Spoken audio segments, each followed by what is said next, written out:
Le cinéma Les Fauvettes se situe à Paris dans le 13e arrondissement, avenue des Gobelins.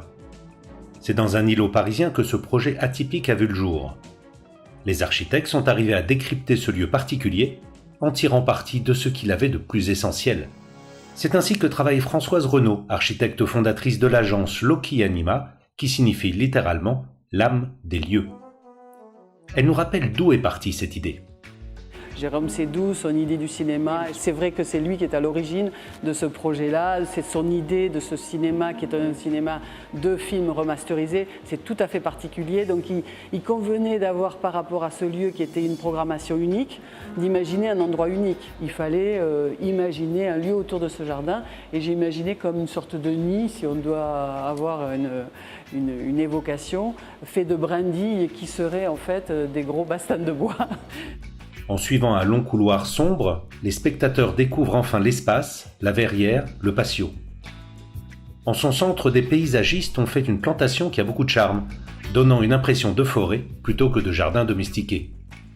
Pour Arthur Morin, responsable d'exploitation au cinéma Les Fauvettes, c'est l'architecture qui forge l'identité du lieu. La singularité du lieu, c'est ce qui était voulu par Jérôme Sédou, c'est ce qui était voulu par Gaumont-Pathé, c'est d'avoir un lieu exceptionnel à Paris, de par sa programmation, mais aussi de par son architecture. Le bois peut sembler un choix un peu curieux, un peu original pour une salle de cinéma, et en fait, c'est ce qui crée l'identité des Fauvettes. Ici, on est vraiment au cœur de la structure bois qui était un des aspects importants du projet. Et le cinéma, c'est de la culture, mais c'est aussi du commerce, donc il faut vraiment des délais très tendus. Dès qu'on arrive et on monte les éléments en bois, ça se fait très vite.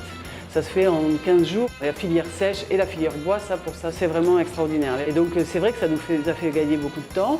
On a opté pour du bois lamellé, mais ce qui paraissait le plus se rapprocher effectivement de ce rapport à la matière massive, c'était le BMR, bois massif reconstitué, qui est, je trouve, assez bluffant parce que c'est vrai qu'on a vraiment l'impression d'avoir des vraies poutres en fait. Le bois massif reconstitué ou BMR correspond à des éléments linéaires reconstitués par collage de lames de bois massif de forte épaisseur. En utilisant les caractéristiques de ce bois lamellé, les architectes ont donc poussé l'idée jusqu'à imaginer un ascenseur en structure bois. Ça a été assez compliqué, mais je ne voyais pas pourquoi on pourrait ne pas le faire. Donc on a tout calculé pour qu'une cage d'ascenseur puisse être logée à l'intérieur de cette structure. En fait, c'est une première, je crois que ça ne s'est jamais fait ailleurs. Alors l'autre spécificité technique, c'est la verrière. On a mis en place une verrière donc, sur une charpente bois. Donc là aussi, c'était une petite prouesse puisqu'il fallait donc tout dimensionner et tout concevoir pour cette stabilité au fluide. À l'exception des éléments qui devraient rester coupe-feu par flamme, les matériaux utilisés sont uniquement du bois et du verre.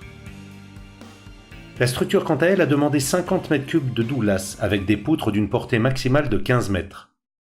Mais passons à présent au salon. L'idée, c'est d'avoir un lieu convivial où les gens peuvent se retrouver avant, après leur séance. Voilà, c'est un espace que nos spectateurs aiment beaucoup, parce que c'est un petit espace où on a une vue sur le patio.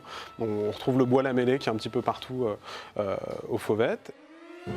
Il y a une corrélation entre les pixels de façade qui sont des 20 par 20, cette dimension de 20 par 20 qu'on retrouve dans toute la structure et dans tout le calpinage des parements intérieurs.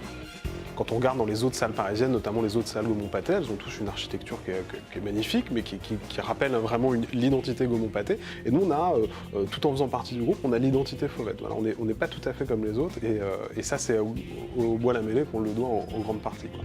Dans un quartier qui est très urbanisé, les spectateurs des Fauvettes profitent d'une certaine nature en traversant ce puits de lumière et cet écrin de verdure avant de s'enfermer dans des salles obscures.